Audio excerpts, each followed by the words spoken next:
Subscribe कीजिए IIT the impeller YouTube channel को और बेल आइकॉन को दबाइए लेटेस्ट एजुकेशनल वीडियोस सबसे पहले देखने के लिए।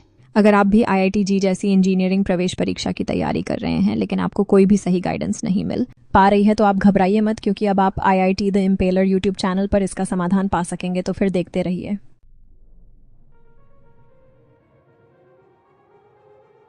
हेलो दोस्तों, आज का वीडियो बहुत ही खास है क्योंकि आज के इस वीडियो में मैं आपको बताऊंगा कि अगर आप IIT JEE की तैयारी कर रहे हैं तो इसके दौरान आपको किन बुक्स का इस्तेमाल बिल्कुल भी नहीं करना चाहिए। जैसे कि आपने भी बहुत तरह की बुक्स या सीरीज़ को परचेस कर रखा होगा, बहुत लोगों ने अपने मॉड्यूल को भी रखा होगा, तो सब गाइड मैं आपको वीडियो में बताऊँगा। चलिए वीडियो को स्टार्ट कर लेते हैं।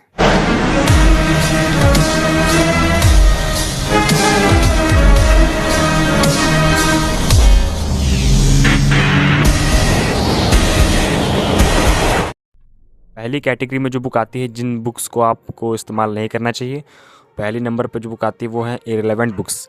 मतलब कि जो बुक्स IIT JEE के लिए लिखी नहीं गई हैं, ये सिर्फ रीडर्स के लिखी गई है। मतलब कि अगर आपको नॉलेज के लिए पढ़ना है उसके लिए लिखी गई, अगर आपको एग्ज़ाम निकालना है उसके लिए बुकें नहीं लिखी गई। जैसे कि SC वर्मा है, कॉन्सेप्ट ऑफ फिजिक्स वॉल्यूम 1, और JD ली की इनॉर्गेनिक केमिस्ट्री है, और फिजिक्स की भी हॉलीडे वाली है।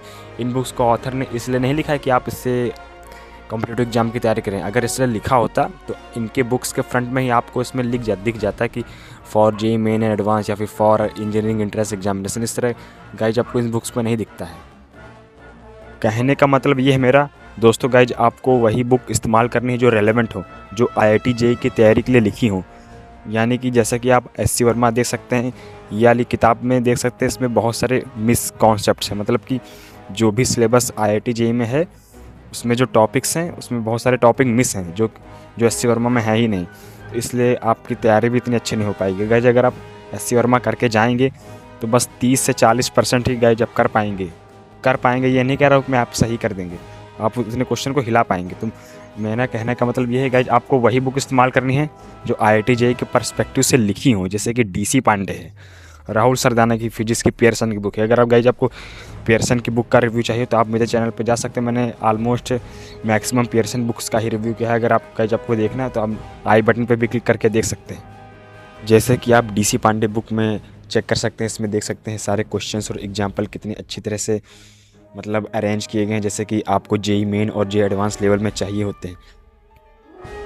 जैसे कि एक पर्टिकुलर टॉपिक पर आपको इसमें मतलब दिया होता है कि इस टॉपिक पे फिर आपको बेस्ड इन टॉपिक्स पे बेस्ड फिर एक्सरसाइज होती है। जैसे कि यानी कि अरिहंत DC पांडे में आप देख सकते हैं इंटेक्स एक्सरसाइज को कहते हैं, और उसमें सिंगेज में कॉन्सेप्चुअल एक्सरसाइज, और इसमें देख सकते हैं पियर्सन में टेस्ट और कॉन्सेप्ट नाम की एक्सरसाइज होती हैं। इस तरह से आप छोटे छोटे टॉपिक्स का अच्छे से आप रिविजन इसमें कर सकेंगे। मतलब आपका टॉपिक क्लियर हो जाएगा अगर आप उस क्वेश्चन सॉल्व कर सकते हैं। लेकिन ये जो इस तरह की बुक्स होती हैं SC वर्मा और हॉलीडे रेंसकर वाली, इसमें आप देख सकते हैं कि इन सब बुक्स में थ्योरी ज़्यादातर मेन फोकस में थ्योरी में किया जाता है। इसमें आपको बहुत कम क्वेश्चंस मिलेंगे और इस तरह से इतना अच्छा अरेंजमेंट भी नहीं मिलेगा जो कि DC पांडे, अरिहंत, सिंगेज की जो BM शर्मा सर की बुक है और पियर्सन की जो बुक है, इनमें आपको जैसा पियर्सन इन सब बुक में जैसा देखता है उन बुक्स में गए जिस तरह आपको नहीं दिखेगा। तो मेरा कहने का मतलब यही, मेरा सजेशन यही है कि आप जो रेलेवेंट बुक हैं उन्हीं को फॉलो करें। इनमें से मैं आपको टॉप 3 बुक्स बता देता हूँ। DC पांडे है, पियर्सन की फिजिक्स की बुक है, और फिजिक्स में एक सिंगेज की बुक है। इन तीनों सीरीज़ में आप कोई भी ले सकते हैं, लेकिन अगर आप मेरी पर्सनल फेवरेट जानना चाहते हैं तो मैं कहूँगा कि आप पियर्सन के ले लें, क्योंकि पियर्सन में आपको लेवल भी काफ़ी हाई है, JEE एडवांस लेवल तक है, और क्वेश्चंस का नंबर्स भी बहुत ज़्यादा है। और फिर मैं रखूँगा टॉप 3 में, अगर मैं पूछना चाहूँ तो नंबर 1 पे है पियर्सन, सेकंड पे मैं रखूँगा सिंगेज, फिर थर्ड नंबर पे आप DC पांडे, अरिहंत के साथ जा सकते हैं। अब अगर बात की जाए केमिस्ट्री की, तो जैसे कि आप जानते होंगे कि केमिस्ट्री में ऑलमोस्ट JEE मेंस में 60% सिलेबस जो है NCERT से ही आता है, जो कि ऑर्गेनिक और इनऑर्गेनिक में मेनली होता है। तो अगर आप JEE एडवांस के लिए तैयारी कर रहे हैं तो आप केवल NCERT से आपका काम नहीं होगा। इसके लिए गाइज आपको अच्छी से अच्छी बुक्स सॉल्व करनी चाहिए। जैसे कि आप NOST सॉल्व कर सकते हैं और MS चौहान सॉल्व कर सकते हैं, लेकिन गाइज आपको फॉरेन ऑथर की बुक्स नहीं सॉल्व करनी चाहिए। जैसा कि मैंने काफ़ी लोगों को देखा, वो लोग शुरुआत में फ़ॉरेन की बुक ले लें, जैसे कि JD ली ले लेते हैं, और पीटर साइक की जो काफ़ी एडवांस बुक होती है मोटी वो लोग ले लेते हैं। ऐसा गाइज आपको बिल्कुल नहीं करना है। ऐसा करने से आपका केवल टाइम ही वेस्ट होगा, क्योंकि गाइज आपको अभी PhD नहीं करनी है। आपको 11-12 का ही जो मैक्सिमम सिलेबस हाई एडवांस का है वही पढ़ना है, जो कि JEE में दिया गया है। लेकिन अगर आप कोई सीरीज़ खरीद लें, अगर आप मुझे सीरीज़ अगर मैं आपको बताऊं तो पियर्सन की इसमें भी बेस्ट सीरीज़ पियर्सन की है। इसमें केमिस्ट्री में बात करें तो अगर पियर्सन की जो तीनों फिजिक्स, केमिस्ट्री और मैथमेटिक्स की बुक्स जो हैं सीरीज़ हैं, इनमें नंबर 1 केमिस्ट्री की सीरीज़ है। तो केमिस्ट्री की सीरीज़ के आप पूरी पियर्सन की लगा लेते हैं, आपको अच्छे से अच्छे आपको रिजल्ट्स मिलेंगे अपने जेईई मेंस और एडवांस में। तो यही इसमें केमिस्ट्री के लिए है कि गाइज आपको फॉरेन ऑथर्स की बुक बिल्कुल भी यूज़ नहीं करनी है, अपने रेलेवेंट की बुक यूज़ करनी है, जिस बुक पर ये लिखा हो, पूरा खुला मेंशन हो कि जेईई मेंस और एडवांस के लिए लिखी गई, उन्हीं बुक्स को गाइज आपको ख़रीदना है। अब अगर मैथमेटिक्स की बात करें, जो काफ़ी टफ, सबसे ज़्यादा टफ चैप्टर, यानी चैप्टर नहीं, टॉपिक जो है, सिलेबस जो है मैथमेटिक्स का ही होता है सबसे ज़्यादा टफ सब्जेक्ट। तो अगर मैथमेटिक्स में बात करें तो इसमें काफ़ी लोग आर डी शर्मा यूज़ कर लेते हैं, जो कि क्लास 11-12 के लिए है।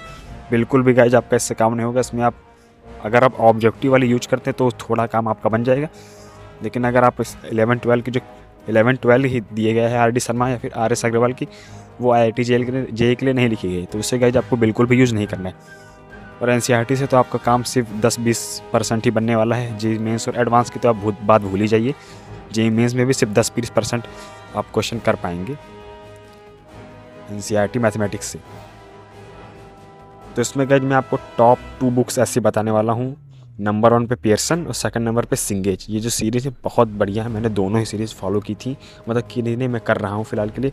पियर्सन की तो काफ़ी बढ़िया मुझे सीरीज़ लग रही है, और सिंगेज की भी कुछ बुक्स मेरे पास हैं, तो आप इन दोनों में ही ले सकते हैं जो आप लेना चाहें। और इसमें काफ़ी स्टूडेंट्स होते हैं जो अरिहंत की सीरीज़ आती है, हायर अलजेब्रा और SLO, इन सब बुक्स के पीछे पड़ जाते हैं, जबकि इन बुक में कहीं आपको ऐसा दिखाया गया है कि ये इसी के लिए, ये IIT जेईई के लिए लिखी है नहीं।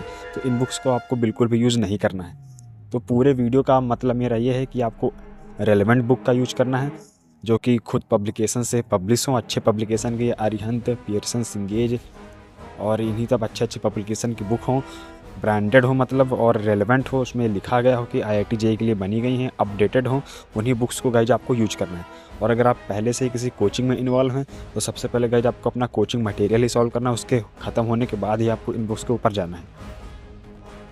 तो दोस्तों आज के इस वीडियो के लिए केवल इतना ही है। अगर आपको इनमें किसी भी बुक्स को अगर परचेज़ करना है तो आप नीचे लिंक डिस्क्रिप्शन में दी, आप नीचे से परचेज़ कर सकते हैं। और अगर आपको किसी और भी बुक का रिव्यू चाहिए तो प्लीज़ कमेंट करके ज़रूर बताएं, और कोई भी अगर आपको सवाल आपकी प्रिपरेशन से है प्लीज़ कमेंट करके ज़रूर बताएं, मैं उसका 100% रिप्लाई दूंगा। Thank you so much.